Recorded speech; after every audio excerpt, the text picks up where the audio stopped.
Hello and most welcome. Today we will discuss love, fear, intuition, and a lot more. Our guest today is Cindy.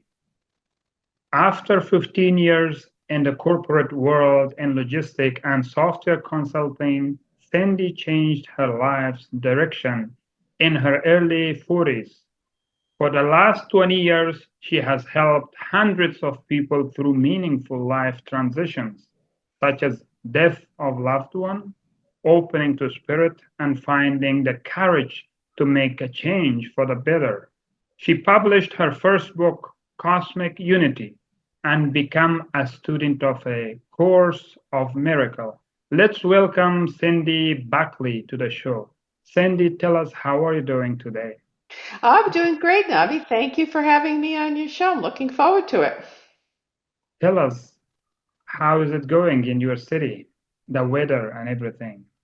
Oh, you know what? I live in the Phoenix, Arizona area, so it's quite nice at the moment. Although it's in the mid 60s and I prefer it lower. But, I get just a few months of the year with the cool weather. Oh, great. Yeah. So tell us a little about yourself and your story, life story. Well, I've had numerous, physical ailments. And Mhm. in the first book, Love Awakens You, I talk about my spiritual awakening. And I will talk about that a little bit. And then, if you're interested, I can talk a little bit about some of my physical ailments and how this book and being a student of A Course in Miracles has made a difference. Yeah, we are all ears, and want to know. And you did a lot of extraordinary work. I went through your book, and we want to hear now. We want us to be illuminated. So let's ask by this question, how can knowing the difference between love and fear help us become a better person? Well, if you don't understand the difference between the two, you go along with your life as if everything is just normal and the way it should be. The thing is, our lives can be so much better, so much happier, so much more peace than what we have now. So, by Mhm. understanding the difference, because fear is so pervasive in our lives, we're not aware of it. And because we're not aware of it, we think we're fine. So, I'm going to say that love can be shown as kindness, compassion, honesty, integrity, Mhm. harmony, peace. Everything else is fear. And I Mhm. do mean everything else. For example, if you make a judgment about somebody, Mhm. she looks old. Well, that's not very nice. How about you focusing on what you like about the person instead? Mhm. Or you could say, I don't like that person's haircut. Or, you do this to friends. People do it to friends all the time. They say something which is quite hurtful and they think they're being helpful, but they're actually projecting fear that they don't like something about somebody else. And so, but that's actually a reflection of what they don't like about themselves. They're just pushing it onto somebody else. So if you're not aware of that, you don't know you're in fear. If you Eh, think you're an individual, you're in fear because we're all here to help each other in whatever way we can to help raise our vibrations so that we have more love in our lives. Exactly. That is very big thing that you said that everything else is fear. So people are more dominated with fear than anything else. Yes, they are.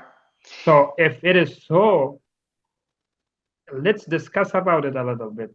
What forms of fear exist, for example?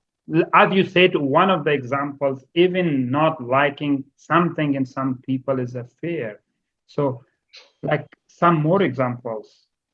Oh, for one, let's talk about competition, which is very big in our society. Yeah. All right. So because people like the feeling of the adrenaline rush that they get from competition and from the fact that they win. Yeah, exactly. And if you don't win, you get mad and you get upset and you don't like the other person. And it's a feeding frenzy of constantly having to re uh, introduce to yourself this adrenaline high.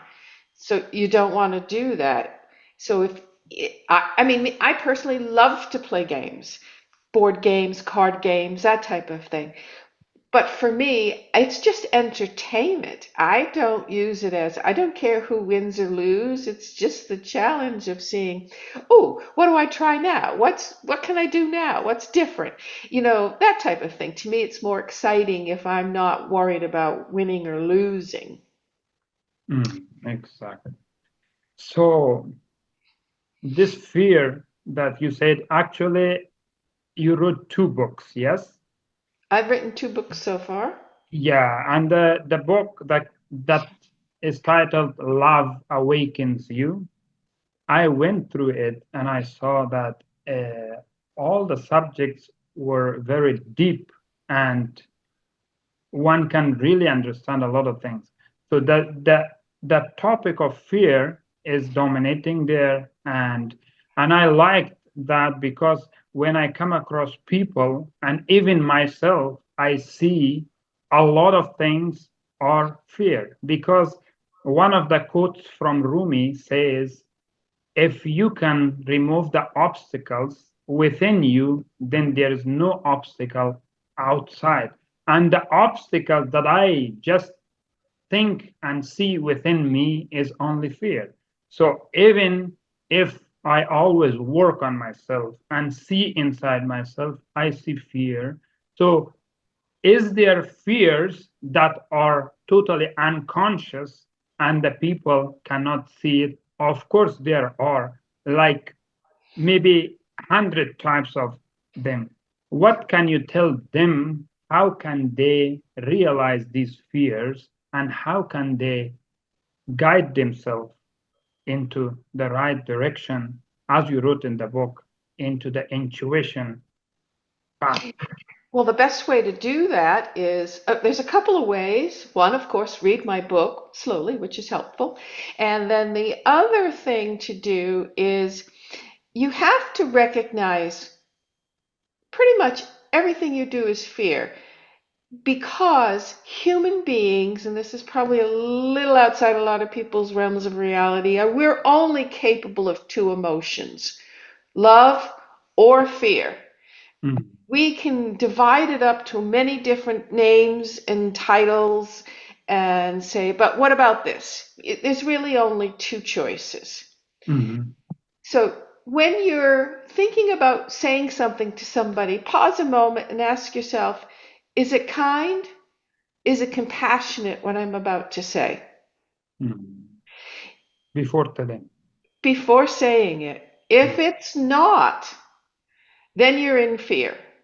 Mm, And I know you may think saying something to someone is helpful, and even if it is not, if it's rude or mean or nasty, try not to. Find a different way. There is always a way to say something from love, mm, which will actually help the person more than trying to say something mean or nasty.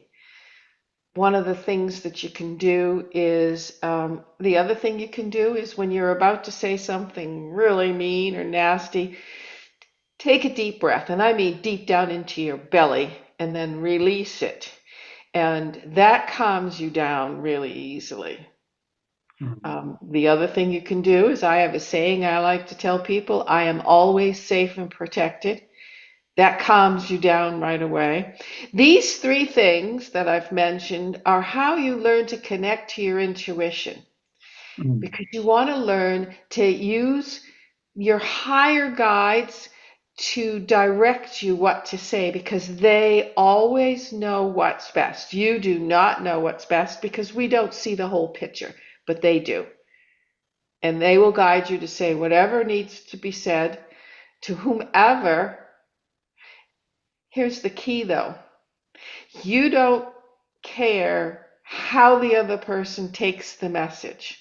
It's not your job. Your job is to deliver the message only, providing you're following your higher guidance and it's loving, kind, and compassionate. Mm, okay. So, in just in this topic, in this answer, I have another question that today the people say that if you let other people treat you badly, it means you're teaching them to repeatedly treat you badly. That's why they are getting angry and they are saying something rude in order for them to prevent the future occurrence of the same bad behavior from the opposite person. So, what do you say to those people? Do you think if they take a deep breath and just say something compassionate, does it work? Yes, it does. First of all, it works on the person saying it because they're now going to start being more kind and compassionate to themselves. Because obviously, if they're angry and they're projecting that onto somebody else, they're angry with themselves in some way. They just don't want to take responsibility. They want to blame someone else.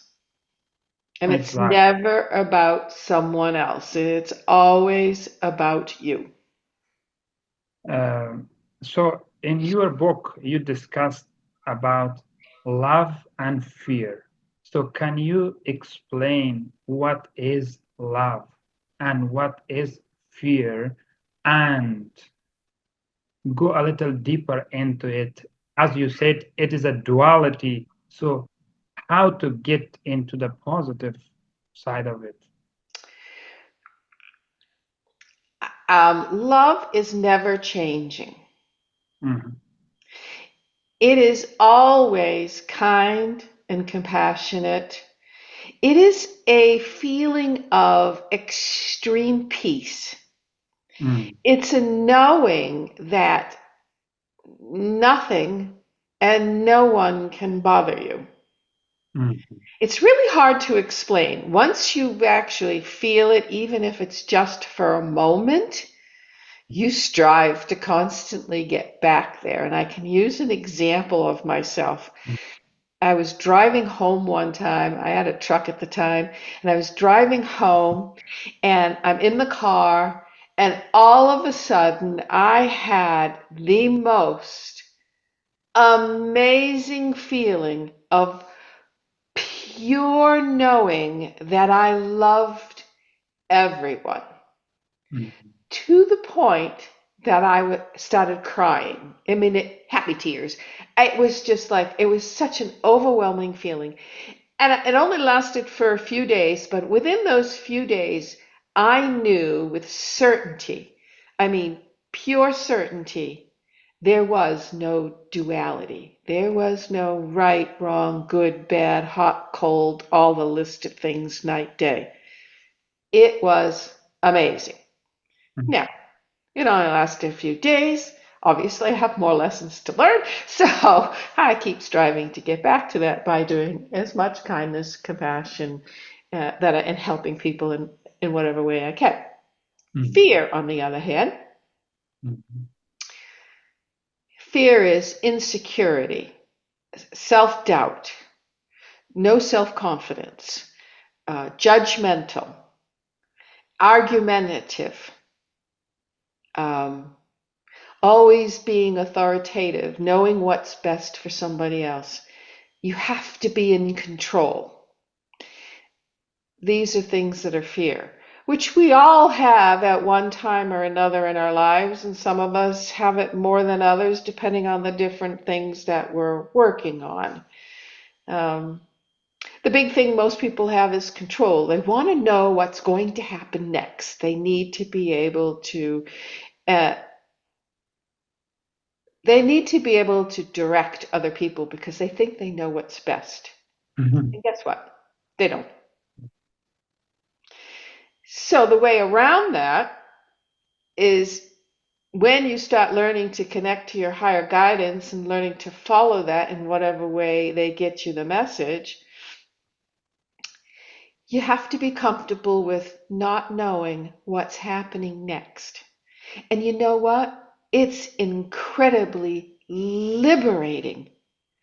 I mean, to know you're not going to have to be in control of a situation, that it's going to flow with ease and grace, and that whatever happens, it's going to be so good and you're going to be happy. A happiness that you don't really know compared to what you think you is happy in comparison to our bad parts in our lives. So there's just it you do have to learn to let go. Exactly. So in here, I have a question because the audience may need to know this.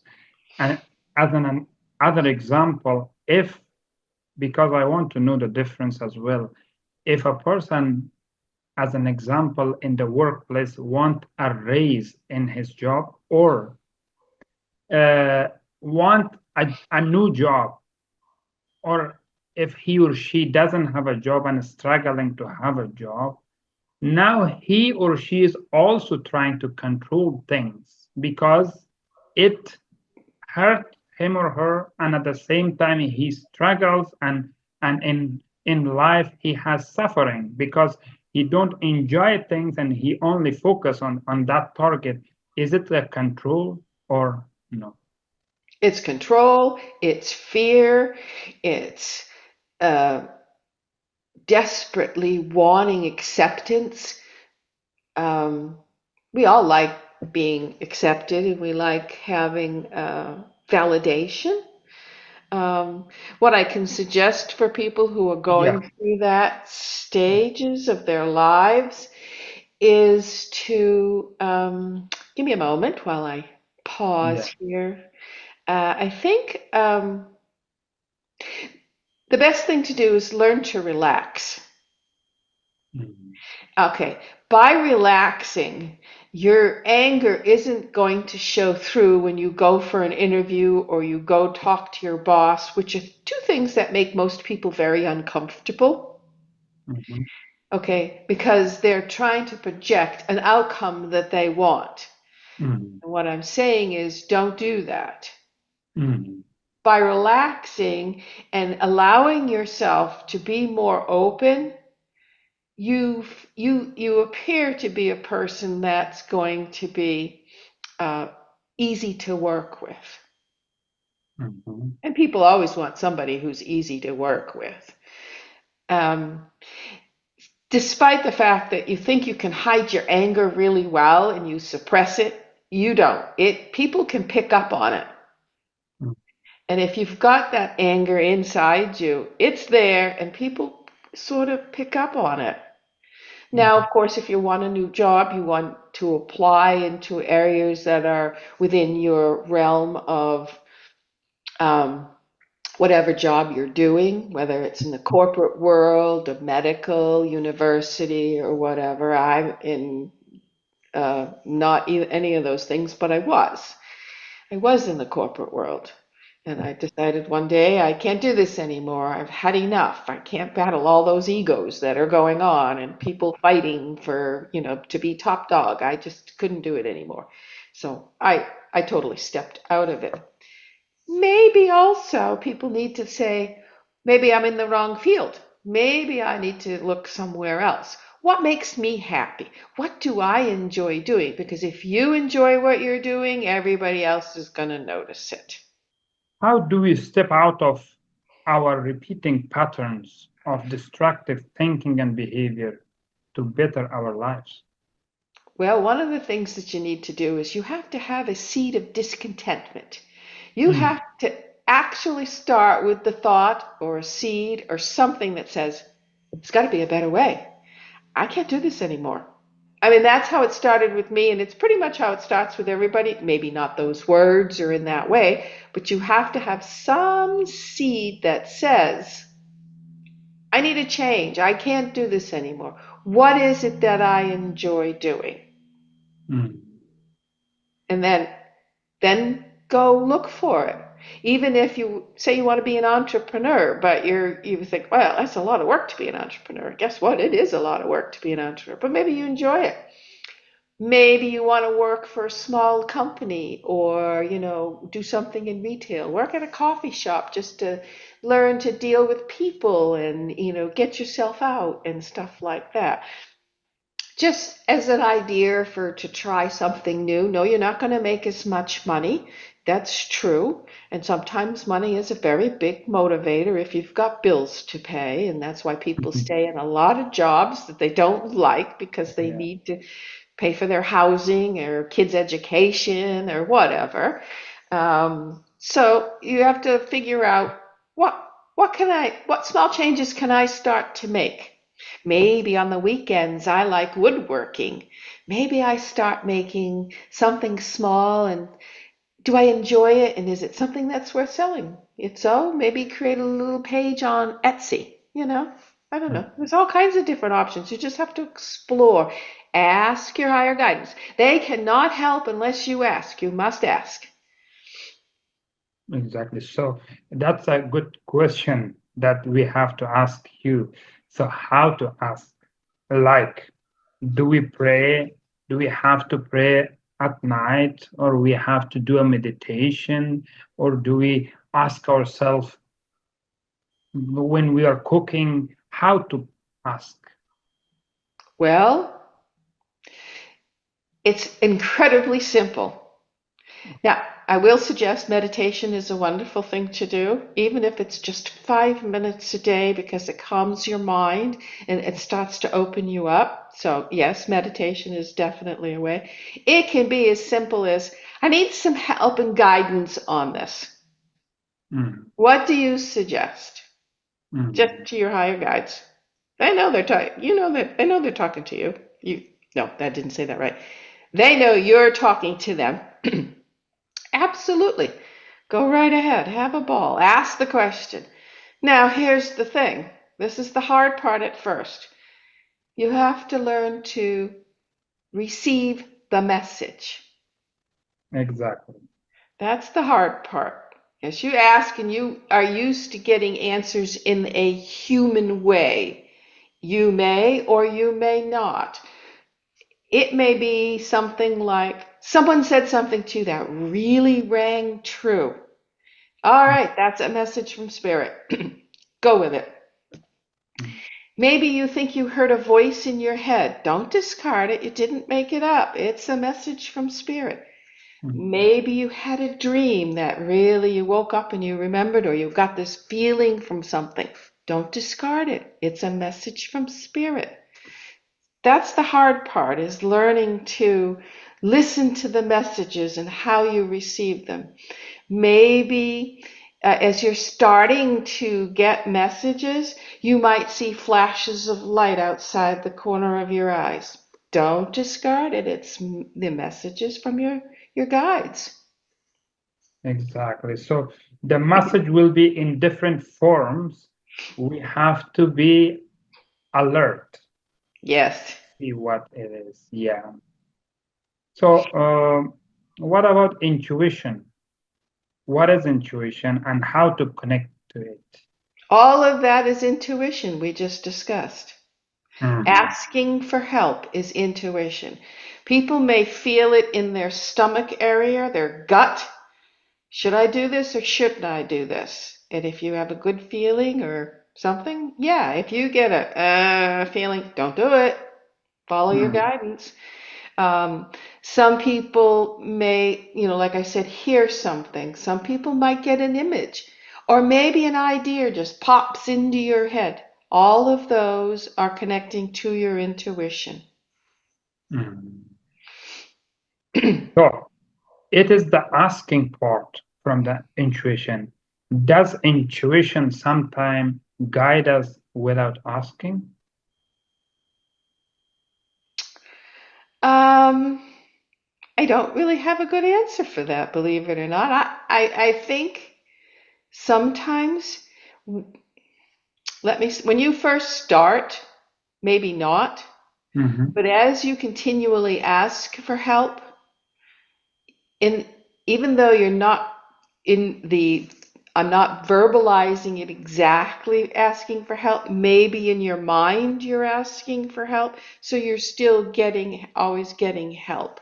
It becomes Mm, normal for you to constantly ask for help, and therefore you will get constant guidance. So, but maybe not at first. At first, it's a learning lesson to constantly remember, because you got to ask. So you have to really remember to keep asking. If you're uncomfortable asking for higher guidance, say angels. Angels, please help me. There are legions of souls of a higher vibration that are really want to help you, but you got to ask. So it is so-called subconscious or unconscious questions will be also answered. Yeah. Yes, yes. Mm, But you want to make sure you're always asking. I mean, most people start like, I want a parking space close to the door. mm, You know, okay. It's asking for help. It may be your way of testing them to see if they can do it for you. But you really, and you certainly can ask, do I have coffee or tea this morning? You can certainly ask. Maybe start with something simple like that just to get used to getting the messages, and then start asking, I need help. I need a new job. What should I do? And maybe you'll start getting ideas popping into your head. Or someone will say something to you that's, oh, maybe I should explore that. since this is very important because we have a superpower that we don't use it. So this is very important. Instead, we rely on something superficial. So let me ask you another question in this regard. So what do you think how people should train themselves in order to be receptive or more open to understand these messages? Like, yeah. Um, well, meditation's a good way to start. Like I said, even if it's only for 5 minutes, Mm, try not lying down. It's too relaxing and sometimes you fall asleep. So you should be sitting up in a chair, comfortable, whatever comfortable for you. mm, Close your eyes, and yes, you're going to have a stream of ego thoughts going through your mind, and you just need to practice allowing that to let go. mm, Now, I've been meditating for 20 years, and I still get streams of thoughts running through my head. And I go, this has got to stop. Ask for guidance to stop that. And it'll take practice, but when mm, it does, you feel really good afterwards. You realize all that stream of thoughts, 9/10 of it's totally unimportant. Doesn't mm, matter. It's just a way to keep you busy, stuck here in the physical, into fear, and oh, I got to worry about doing this. I got to worry about doing that. Take that all away. mm.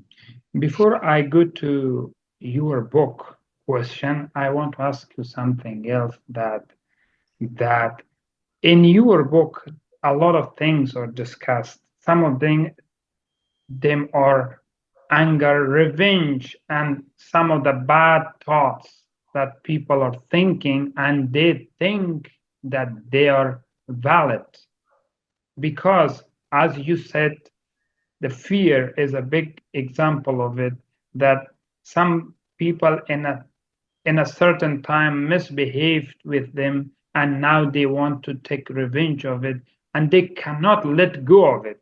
What do you think? Are those thoughts valid or they have to forgive and forget that person, or how to deal with this kind of situation because in reality really somebody mistreat another person on that specific time or somewhere. So now what is a good behavior to have? Do we keep thinking that way, or do we should we take action and take revenge, or we just forget and forgive? Well, Course in Miracles says anger is never justified. mm, And the reason why anger is never justified is because the person you're really angry at is yourself. mm, It's not really the other person. Yes, they may have done something wrong to you, but again, it was how you perceived the situation. mm, Okay, if somebody steals $1 million from you, yes, that was wrong. They shouldn't have done that. And maybe if you follow your guidance may say you got to go to a lawyer and you got to take care of this. Don't mm, ever take it out in the physical. That's just not right. The obviously best solution is to learn to forgive, not necessarily forget, but the more you learn to forgive, and you can be forgiving the same situation over and over, but the more you learn to forgive, you start to realize it wasn't that important. I know if someone murdered someone, that appears important. And maybe it is important because someone died, and that's a bad thing. But forgiveness is always the way to go. mm, But you want to do a type of forgiveness that isn't of, I did something right, you did something wrong. No, that's mm. not forgiveness.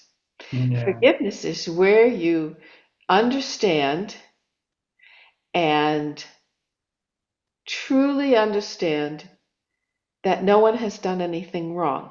We're all Mm, innocent. mm, We're teaching each other lessons.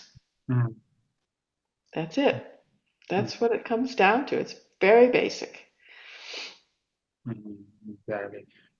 So the best way, a small question. So if we forgive,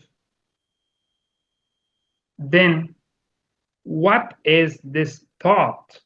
Is this ego that bring it every day, or it is something else that want us to take action, or at least hurting us? What is these thoughts? Ego. Ego, exactly.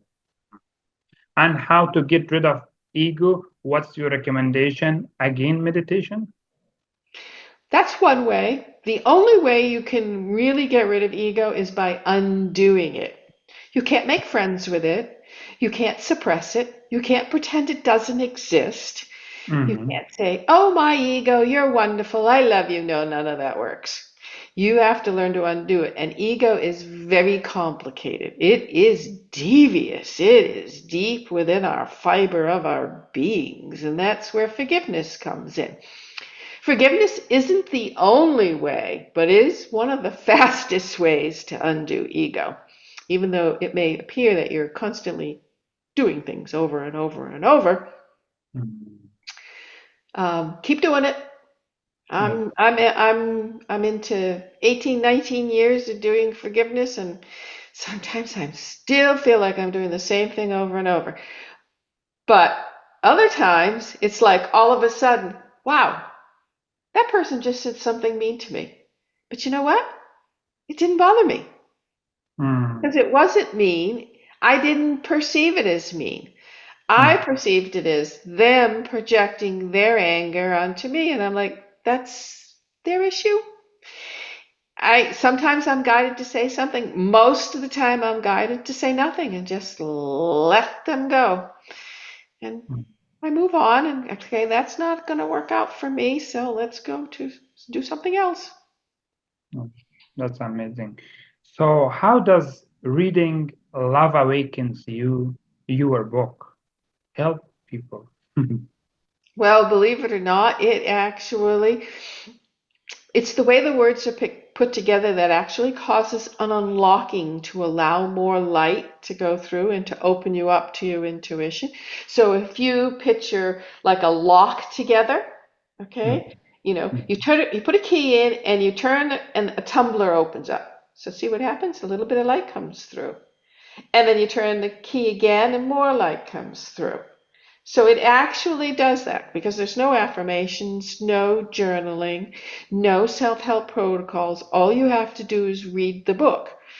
It is best to read it slowly because it took us a long time to fall down into fear. And it's going to take us maybe as long to get out of fear to love. So by reading the book slowly, you're giving yourself time to adjust to a new way of thinking because the ideas presented in the book are a different way of thinking. For example, uh, on the thoughts section, I say, you think it, you own it. It's yours. Doesn't, if you think something bad, guess what? It's going to probably happen to you. You think something good? That's better. Mm. Uh, you also discussed that connecting with intuition will give us, if people, happiness and a life full of self-confidence and peace. So, uh, first, what do you think? Like, what is confidence, and why we have to have confidence, and how the intuition help that one, specifically now about the confidence. I can give you an example of myself. Mm, I It was about 18 years ago that I started reading The Disappearance of the Universe, and I started and said, I have to read A Course in Miracles. I went and got A Course in Miracles. So I read The Disappearance of the Universe, read The Course in Miracles, did the workbook and A Course in Miracles all at the same time. I would not recommend that. Your ego is going to get challenged. Like things that you thought were just perfectly normal. It's like, oh my God, a lot of stuff is going to come up. Okay. So at that same time, inspirational sayings were coming to me. I mean, I'd be in a restaurant writing on a napkin, on a piece of paper on the side of my bed because I'd say, oh, I remember it, and I didn't. About 18 years later, I thought, this could be helpful. Why don't I put this in a book for people? So I hired a self-publishing company and I got about a little way through the publishing process and I went, nope, can't do it. I kind of like being a hermit. I like being by myself and alone and away from people. And I thought, can't do it. I'm not doing it. And I spent a day ranting and raving and talking to my guide saying, I'm not going to do it. This isn't going to happen. Waves of calmness were coming in. Waves of calmness were coming in. The next day I thought, okay, I've had my little temper tantrum. mm, So by reading my own book multiple times, it has now given me the confidence to be able to speak about love versus fear, which I would not have been able to do mm, if I hadn't written the book, read it slowly. Confidence gives you the ability to be able to do things you want to do, but in a kind way. mm. So, do you think confidence is not part of the ego, or is it positive to have confidence? Is it related to ego, or no? Well, everything is a two-edged sword. Mhm, Confidence, when you're following your guidance and based on love, is a wonderful thing. But you can go in the opposite direction and have too much self confidence and think of yourself as being cocky. mm, Well, you may not think of yourself as cocky, but other people are going to think of yourself as cocky. You don't want to be to the point like, I'm the best, I'm wonderful, everybody idolize me. You don't want that. That's going too far to the opposite side because everything is a two-edged sword because we're on a planet that's all about duality. Yeah, it is written in your book as well that if somebody feels that they are so special than everybody else, then this is a bad news. Yeah. Yeah. So you also discussed about coexisting, or not not feeling that you are the only one who can do everything without help of others. What do you think about that? Do you think everybody and everyone in this universe is helping us and we need their help, or when we have enough money, we can live and we have a good family. We don't need help of others. What do you think? Absolutely not. Mhm. You can, money is a different whole subject, so I won't even Mm. cover that unless you want to get into it, but I will. Uh, no one can do anything alone. Despite the fact that you think you are, you always have guidance helping to guide you one way or the other. You either are being guided by the Holy Spirit or controlled by the ego. It's one or the other. And that's not, we all need help, whether Mm. it's seen or unseen. Uh, the topics you discussed in your book, I will read some of them. They're crucial and very important, and one can understand a lot of things. And these are the topics that human beings are struggling in their day-to-day life. For example, independence, individuality, comparison, competition, conflict, judgmental, denial, anger, pain, doubt, fear, ego, control, duality, death, enemies, and more, very much. So we can go through any of them. They are very interesting and very beautifully explained in that book. Thank you for that. So let me pick up a few of them. For example, what do you think about judgment? What is judgment? Why people judge? And how deeply rooted in our mm, ego or in our mind? Why we judge? We judge because we want to make ourselves feel better by making someone else feel bad. We Mhm. project onto someone else our issues. There are a ton of people who judge you based on appearance. I mean, ton of people. That's not good. It's like judging a book by its cover. Not good. Does it help us back when we judge? What is the effect of it on us? Oh, we end up judging ourselves. And when you judge yourself, you start to believe it. And when you start to believe it, you become it. Exactly. So when we say something, when we mock something in somebody else, actually we are we are destroying that part of ourselves. Yes, like this. Yes, Mm, absolutely. mm, mm, mm. So what do you think about this topic that you wrote, death? What is death? Death on our planet, Earth, is the transition of a soul from a physical body back to spirit.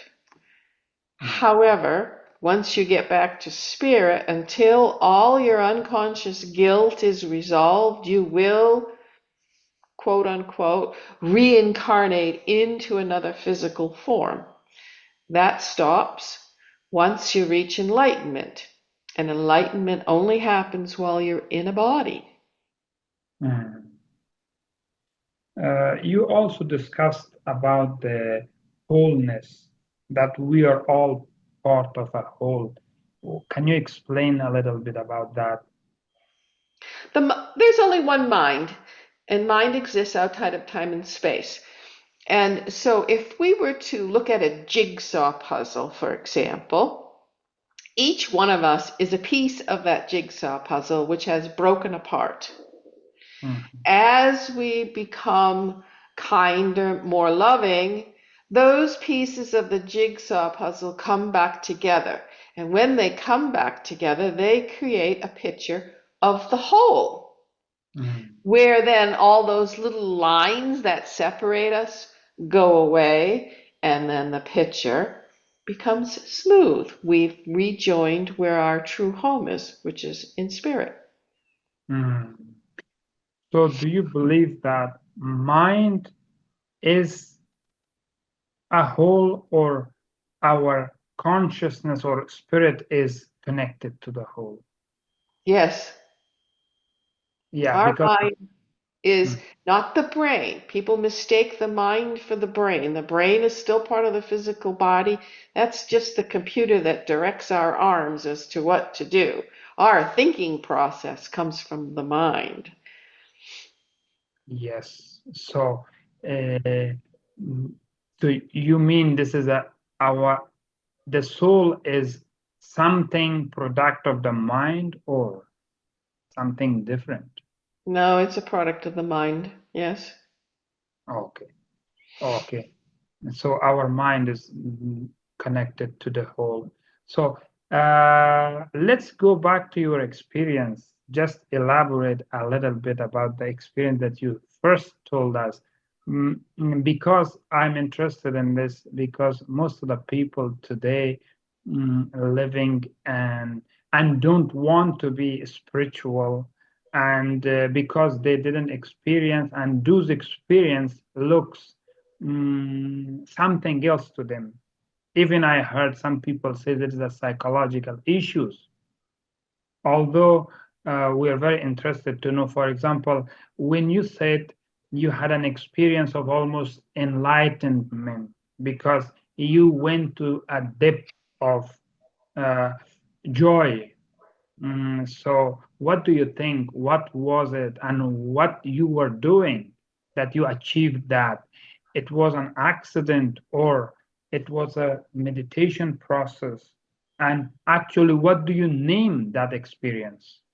Oh, I have no idea what to name the experience other than to say it's truly indescribable. It Mm, is, I can try to explain it. It's like a sense of pure, unadulterated peace. mhm, Nothing, and I mean nothing, bothers you. I mean, nothing. And it's almost like a feeling of supreme calmness. mm, It's very hard to describe. Once you mm, feel it, it's like it because there's just nothing in this world that really can describe it. So I'm doing my best I can. mm, It's it's like it's an acknowledgement that you are more than the body. mm. Exactly. So, when it is so, how did you do that? I don't know how I did it, other than I started by saying there's got to be something better in my life, Mm, and spending a long time with my angels and guides. And I can give a little story. When I was 16, I got in trouble. I got fired from a job for being sassy. I have a little mischievous side of me. mm, And my mother had gotten me the job through some people at church, and I didn't fit in with the crowd at all. I was very different. And so I got myself fired. And my mother was grounded me for my whole summer, my 16th birthday. So I wasn't allowed to go out of the house or see friends. I had one little small part time job I was allowed to go to 2, 3 afternoons a week for like 3 hours. But that was it. I saw nobody for the whole 16th summer. That's when you should be out with your friends having fun, right? So I spent a lot of time in my bedroom. And at the time, I didn't realize it, but I had a picture of Jesus. It was an oval, it was on a wood plank. It still had the edges of the bark on it. And I spent a lot of time staring at that picture. I mean, a lot of time. And I didn't realize I was spending a lot of time with the spirits, angels and Jesus and whomever else was coming in. And they were teaching me a mm, lot. mm, I now can say that, but I didn't know that back then. So starting back then, and then you go through the typical, I don't have enough money, I'm in trouble, I maxed my credit cards out, and some lousy boyfriends, and things like that. And then it wasn't until my 40s when I realized, this doesn't work for me. I don't want to do it. You have to start with something by saying, I don't want to do it, I want more. And then you say, okay, guides, I need help. And that's where it starts from. And then I think they were just showing it to me to give people the ability to help people know there's something more in life than what we think of now. Once you stop planning your days, sometimes I got a whole week with no plans, literally no plans to do. And all of a sudden the week fills up and it's so much fun because I didn't plan it. It was way better than I could have planned. So it's about letting go of control and ego and allowing yourself to go with the flow, basically. Mm. A lot to learn from. So, what do you want to say about your first book, Cosmic Unity? What did you discuss about in that book? That book was very different. That book was about connecting to the earth sphere, and I have a specific reason for saying that, and your multidimensional selves. And it's Mm, about grounding and connecting to the nature spirits. And then I give a variety of different meditations that you can do in it. But there's also a very advanced, it's called a spinning exercise, which you do in your mind and you use clockwise and counterclockwise spins around your body, horizontal bottom, and then this way. And that has helped to design you to clear out everything. I mean, I still do the exercise myself when I'm feeling really bugged down. I say, oh, better do my spinning exercise. And I take a moment and I do that exercise, but it takes a little practice to do. But it's mm, very different. It's about elementals, connecting to nature. And by doing that, you learn to open up to your multidimensional selves. It's another mm, way of connecting to your intuition. mm. So thank you so much, Cindy Buckley, for answering a lot of questions today. Can you please tell us how people can find you and how they can find your work, books, and everything? You can check out my website, Cindy, Cindi. Be sure to spell it with a Cindi, Buckley, Buckley.com. If you're interested in the book, go to Amazon, put in Love Awakens You, and it comes right up on the top. Love Awakens You, Cindy Buckley. And I do have a piece of advice for everybody, and please trust your intuition. Thank Start you so connecting. much. Mhm. And thank you so much for joining us today on GNR podcast. It was really illuminating to have Cindy Buckley share their expertise and insight with us. If you enjoyed this episode, don't forget to subscribe and leave your comments below. Stay tuned for more engaging conversation. Until next time, take care and keep exploring new ideas.